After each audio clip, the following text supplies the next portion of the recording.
بسم اللہ الرحمن الرحیم۔ السلام علیکم ناظرین۔ رمضان المبارک اسلامی سال کا 9واں مہینہ ہے جس کے روزے تمام مسلمانوں پر فرض کیے گئے ہیں۔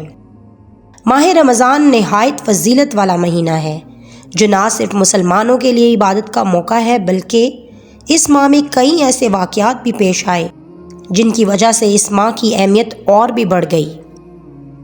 آج کی اس ویڈیو میں ہم آپ کو رمضان المبارک میں پیش آنے والے 10 ایمان افروز اور انتہائی اہم اسلامی واقعات کے بارے میں بتائیں گے جو یقیناً آپ کے علم میں اضافہ کریں گے۔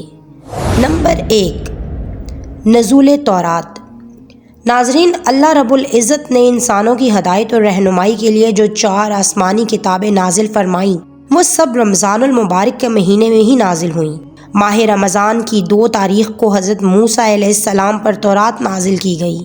تورات کے لغوی معنی قانون کے ہیں۔ موجودہ بائبل کے پرانے عہد نامے کی پہلی 5 کتابوں کے مجموعے کو تورات کہتے ہیں۔ حضرت موسیٰ علیہ السلام خدا کے برگزیدہ پیغمبروں میں سے ایک تھے۔ آپ کے بھائی حضرت ہارون علیہ السلام کو بھی خدا نے نبوت کا درجہ عطا کیا تھا۔ قرآن میں حضرت موسیٰ علیہ السلام کو کلیم اللہ کہہ کر بھی مخاطب کیا گیا۔ جب حضرت موسیٰ علیہ السلام کی پیدائش ہوئی تو اس وقت مصر پر حکمران فرعون رمسیس دوم کے حکم سے مصر میں پیدا ہونے والے ہر لڑکے کو قتل کر دیا جاتا تھا۔ فرعون کو ایک نجومی نے بتایا تھا کہ بنی اسرائیل میں ایک لڑکا پیدا ہوگا جو تمہارے اقتدار کے زوال کا سبب بنے گا۔ حضرت موسیٰ علیہ السلام کی پیدائش کے کچھ دن بعد ان کی والدہ نے انہیں چھپائے رکھا۔ بعد ازاں ان کی والدہ نے انہیں صندوق میں ڈال کر دریائے نیل میں بہا دیا۔ صندوق بہتا ہوا شاہی محل جا پہنچا جہاں محل کی کچھ عورتوں نے حضرت موسیٰ علیہ السلام کو صندوق سے باہر نکال لیا۔ فرعون کی بے اولاد بیوی حضرت آسیہ سلام اللہ علیہا نے اس بچے کو دیکھا تو ان کی ممتا جاگ گئی اور انہوں نے اسے اپنا بیٹا بنا لیا۔ گویا نجومی نے جس خطرے سے فرعون کو متنبہ کیا تھا وہ فرعون کے اپنے گھر میں پرورش پانے لگا۔ یہ خدا کا حکم تھا۔ جب حضرت موسیٰ علیہ السلام جوانی کو پہنچے تو اللہ تعالیٰ نے انہیں نبوت سے سرفراز فرمایا۔ یہ رمضان المبارک کی 2 تاریخ تھی۔ یہیں سے اللہ رب العزت نے اپنے پیغمبر حضرت موسیٰ علیہ السلام پر تورات نازل فرمانا شروع کی۔ نمبر 2، وصال سیدہ فاطمہ الزہرا سلام اللہ علیہا۔ ناظرین، فاطمہ بنت محمد بن عبداللہ جن کا معروف نام فاطمہ الزہرا ہے، حضور نبی کریم صلی اللہ علیہ وآلہ وسلم اور حضرت خدیجہ بنت خولید رضی اللہ تعالیٰ عنہ کی بیٹی تھی۔ تمام مسلمانوں کے نزدیک آپ ایک برگزیدہ ہستی ہیں۔ آپ کی ولادت باسعادت 20 جمادی الثانی بروز جمعہ بعثت کے 5ویں سال مکہ مکرمہ میں ہوئی۔ آپ کی شادی حضرت علی ابن طالب رضی اللہ تعالیٰ عنہ سے ہوئی جس سے آپ کو 2 بیٹے امام حسن علیہ السلام اور امام حسین علیہ السلام اور 2 بیٹیاں سیدہ زینب سلام اللہ علیہا اور سیدہ ام کلثوم سلام اللہ علیہا پیدا ہوئیں۔ آپ کی وفات اپنے والد امام الانبیاء جناب محمد رسول اللہ صلی اللہ علیہ وآلہ وسلم کے وصال کے کچھ ماہ بعد ماہ رمضان کی 3 تاریخ سن 632 عیسوی میں ہوئی۔ نمبر 3، وفات سیدہ خدیجہ رضی اللہ تعالیٰ عنہا۔ ناظرین، خدیجہ بنت خولید رضی اللہ تعالیٰ عنہا مکہ کے ایک معزز مالدار عالی نسب اور بہترین قبیلے سے تعلق رکھتی تھیں جو حسن و صورت و سیرت کے لحاظ سے طاہرہ کے لقب سے مشہور ہوئیں۔ انہوں نے رسول اللہ صلی اللہ علیہ وآلہ وسلم کو تجارتی کاروبار میں شریک کیا اور کئی مرتبہ اپنا سامان تجارت دے کر بیرون ملک بھیجا۔ وہ آپ صلی اللہ علیہ وآلہ وسلم کی تاجرانہ حکمت، دیانت، صداقت، محنت اور اعلیٰ اخلاق سے اتنی متاثر ہوئیں کہ آپ صلی اللہ علیہ وآلہ وسلم کو شادی کا پیغام بھجوا دیا جس کو حضور اکرم صلی اللہ علیہ وآلہ وسلم نے قبول فرمایا۔ اس وقت ان کی عمر 40 سال تھی جبکہ حضور نبی کریم صلی اللہ علیہ وآلہ وسلم صرف 25 سال کے تھے۔ حضرت خدیجہ رضی اللہ تعالیٰ عنہ نے سب سے پہلے اسلام قبول کیا اور پہلی ام المومنین ہونے کی سعادت حاصل کی اور 25 سال نبی کریم صلی اللہ علیہ وآلہ وسلم کی اکلوتی زوجہ اور غمگسار شدید ترین مشکلات میں بھی ساتھی رہیں۔ بقیہ تمام ازواج النبی ان کی وفات کے بعد زوجہ بنی۔ نبی کریم صلی اللہ علیہ وآلہ وسلم کی ساری اولاد حضرت خدیجہ رضی اللہ تعالیٰ عنہ سے تھی، اور صرف ابراہیم جو حضرت ماریہ قبطیہ رضی اللہ تعالیٰ عنہ سے تھے۔ حضرت خدیجۃ الکبریٰ کی وفات 10 رمضان المبارک سن 10 نبوی کو ہوئی۔ نمبر 4، نزول انجیل۔ ناظرین، ماہ رمضان کی 12 تاریخ کو اللہ کے پیغمبر حضرت عیسیٰ علیہ السلام پر انجیل نازل فرمائی گئی۔ انجیل کے آغاز میں حضرت عیسیٰ علیہ السلام کی پیدائش، ان کی رسالت، تبلیغ اور معجزات کا ذکر ہے۔ قرآن پاک میں اللہ تعالیٰ فرماتا ہے کہ حضرت عیسیٰ علیہ السلام حضرت مریم سلام اللہ علیہ کے بیٹے تھے، جو اللہ کی قدرت سے شادی کے بغیر ہی ماں کے رتبے پر فائز ہوئیں۔ حضرت عیسیٰ علیہ السلام کی پیدائش کے بعد بی بی مریم کی پاک دامنی پر سوال اٹھایا گیا، جس کا جواب انہیں یوں ملا کہ حضرت عیسیٰ علیہ السلام نے پیدائش کے چند گھنٹوں بعد ہی اپنی زبان سے گفتگو کر کے اپنی والدہ کے پاک دامن ہونے کی گواہی دی۔ یہ ان کا ایک ایسا معجزہ تھا کہ بچہ اپنی پیدائش کے چند گھنٹے بعد ہی بولنا شروع ہو گیا۔ حضرت عیسیٰ علیہ السلام نے اللہ رب العزت کے حکم سے لوگوں سے گفتگو فرمائی۔ بعد ازاں حضرت عیسیٰ علیہ السلام نے بنی اسرائیل کے سامنے اپنی نبوت اور معجزات کا اعلان کیا۔ نمبر 5، ولادت امام حسن علیہ السلام۔ حسن بن علی بن ابی طالب 15 رمضان سن 3 ہجری کو مدینہ منورہ میں حضرت علی مرتضیٰ اور خاتون جنت سیدہ فاطمہ الزہرا کے گھر تشریف لائے۔ رسول خدا امام الانبیاء جناب حضرت محمد صلی اللہ علیہ وآلہ وسلم کے لیے امام حسن علیہ السلام کی آمد بہت بڑی خوشی تھی، کیونکہ جب مکہ مکرمہ میں رسول کریم صلی اللہ علیہ وآلہ وسلم کے بیٹے یکے بعد دیگرے رحلت فرماتے رہے تو مشرکین طعنہ دیتے تھے اور آپ کو بڑا صدمہ پہنچتا تھا۔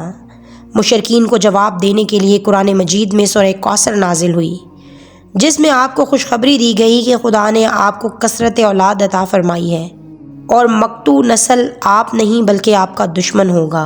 دنیا میں ہر انسان کی نسل اس کے بیٹے سے ہے، لیکن کائنات کی اشرف ترین ہستی سرور کونین حضرت محمد مصطفیٰ صلی اللہ علیہ وآلہ وسلم کی نسل کا ذریعہ ان کی بیٹی سیدہ فاطمہ الزہرا ہے، یعنی آپ صلی اللہ علیہ وآلہ وسلم کی نسل امام حسن اور امام حسین علیہ السلام کو قرار دیا گیا۔ نمبر 6، غزوہ بدر اور فتح مکہ۔ ناظرین، اسلام کی پہلی ریاست مدینہ کو قائم ہوئے ابھی 2 سال ہی گزرے تھے کہ کفار مکہ نے اس ریاست اور مسلمانوں کو صفائی ہستی سے مٹانے کا ناپاک ارادہ کیا اور 1000 سپاہیوں کا لشکر ابو جہل کی سربراہی میں حملے کے لیے نکلا۔ مسلمانوں کو کفار کے اس ارادے کا پتہ چلا تو 313 مسلمان پر مشتمل دستہ سالار اعظم سیدنا امام الانبیاء جناب حضرت محمد مصطفیٰ صلی اللہ علیہ وآلہ وسلم کی قیادت میں رمضان المبارک سن 2 ہجری کو میدان بدر پہنچا۔ یہ 17 رمضان کا دن تھا۔ اللہ رب العزت کی تائید اور نصرت سے اپنے سے 3 گنا بڑے دشمن کی فوج کو شکست دوچار کیا گیا۔ اس عظیم فتح کا ذکر قرآن مجید فرقان حمید میں موجود ہے۔ اسی ماہ مبارکہ میں فتح مکہ کا عظیم واقعہ بھی پیش آیا، جس نے آگے چل کر دنیا بھر کے تہذیب و تمدن پر نمایاں اثرات مرتب کیے اور اسلامی طرز حکومت کی بنیاد پڑی۔ یہ واقعہ بعض مورخین کے مطابق 17 اور بعض کے مطابق 20 رمضان کو پیش آیا۔ نمبر 7، حضرت عائشہ صدیقہ کی وفات۔ ناظرین، سیدہ عائشہ صدیقہ حضور نبی کریم صلی اللہ علیہ وآلہ وسلم کی زوجہ اور سیدنا حضرت ابو بکر صدیق رضی اللہ تعالیٰ عنہ کی بیٹی تھیں۔ سن 58 ہجری کے ماہ رمضان میں حضرت عائشہ صدیقہ بیمار ہو گئیں اور انہوں نے وصیت کی کہ انہیں جنت البقیع میں دفن کیا جائے۔ ماہ رمضان کی 17 تاریخ منگل کی رات ام المومنین سیدہ عائشہ صدیقہ رضی اللہ تعالیٰ عنہا نے وفات پائی۔ آپ 18 سال کی عمر میں بیوہ ہوئی تھیں اور وفات کے وقت آپ کی عمر 67 برس تھی۔ حضرت ابو ہریرہ رضی اللہ تعالیٰ عنہ نے حضرت عائشہ رضی اللہ تعالیٰ عنہا کی نماز جنازہ پڑھائی۔ نمبر 8، نزول زبور۔ ناظرین، یہ کتاب اللہ کے پیغمبر حضرت داؤد علیہ السلام پر نازل ہوئی۔ اپنے مضمون کے لحاظ سے یہ نغمات الہی کا مجموعہ ہے، جنہیں مزامیر کہا جاتا ہے۔ اللہ کے پیغمبر حضرت داؤد علیہ السلام جب زبور کی تلاوت کیا کرتے تھے تو چرند پرند اکٹھے ہو کر سنتے۔ بائبل کی مجموعہ صحائف میں زبور کے نام سے جو کتاب اس وقت شامل ہے۔ اس میں 5 دیوان اور 150 مزامیر ہیں جن میں الہامی کلام کی شان ہر صاحب ذوق محسوس کر سکتا ہے۔ انجیل کی طرح یہ بھی ایک صحیفہ حکمت ہے اور اللہ تعالیٰ کی نازل کردہ ایک کتاب کی حیثیت سے قرآن اس کی تصدیق کرتا ہے۔ زبور 18 رمضان کو اللہ کے پیغمبر حضرت داؤد علیہ السلام پر نازل ہوئی۔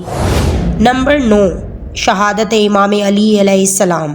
ناظرین، خلافت راشدہ کے چوتھے خلیفہ اور اہل تشیع کے پہلے امام حضرت علی بن ابی طالب پر خارجی ابن ملجم نے 26 جنوری 661 عیسوی بمطابق 19 رمضان 40 ہجری کو کوفہ کی مسجد میں زہر آلود تلوار کے ذریعے نماز کے دوران قاتلانہ حملہ کیا۔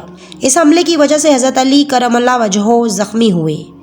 اگلے 2 دن تک آپ زندہ رہے لیکن زخم گہرا تھا، چنانچہ جانبر نہ ہو سکے اور 21 رمضان 40 ہجری کو شہادت پائی۔ نمبر 10، نزول قرآن مجید۔ ناظرین، قرآن مجید دراصل کلام الہی ہے، اس لیے ازل سے لوح محفوظ میں موجود ہے۔ قرآن مجید حضور نبی کریم صلی اللہ علیہ وآلہ وسلم پر تھوڑا تھوڑا کر کے حسب ضرورت نازل کیا جاتا رہا، یہاں تک کہ 23 سال میں اس کی تکمیل ہوئی۔ قرآن کریم میں 2 لفظ استعمال ہوئے ہیں، ایک انزال اور دوسرا تنزیل۔ انزال کے معنی ہے کسی چیز کو ایک ہی دفعہ مکمل نازل کر دینا، اور تنزیل کے معنی ہے تھوڑا تھوڑا کر کے نازل کرنا۔ قرآن کریم نے اپنے لیے پہلا لفظ جہاں کہیں استعمال کیا ہے، اس سے مراد عموماً وہ نزول ہے جو لوح محفوظ سے آسمانی دنیا کی طرف ہوا۔ ارشاد باری تعالیٰ ہے، ہم نے لیلۃ القدر کو اسے نازل کیا، اور تنزیل سے مراد وہ نزول ہے جو سورہ بنی اسرائیل میں ارشاد ہے، اور قرآن کو ہم نے متفرق طور سے اس لیے اتارا تھا کہ آپ اسے لوگوں کے سامنے ٹھہر ٹھہر کر پڑھیں، اور ہم نے اسے تھوڑا تھوڑا کر کے نازل فرمایا۔ قرآن مجید ماہ رمضان لیلۃ القدر کی رات کو نازل ہوا، اور اکثر مورخین اسے 27 رمضان المبارک قرار دیتے ہیں، اور لیلۃ القدر کو رمضان المبارک کے آخری عشرے کی طاق راتوں میں تلاش کرنے کا حکم ہے۔ ناظرین، یہ تھے 10 اہم واقعات جو کہ رمضان المبارک کے بابرکت مہینے میں پیش آئے۔ امید ہے کہ آپ کو یہ ویڈیو پسند آئی ہوگی۔ آخر میں ویڈیو کو لائک، شیئر اور چینل کو سبسکرائب کر دیجیے گا۔ شکریہ۔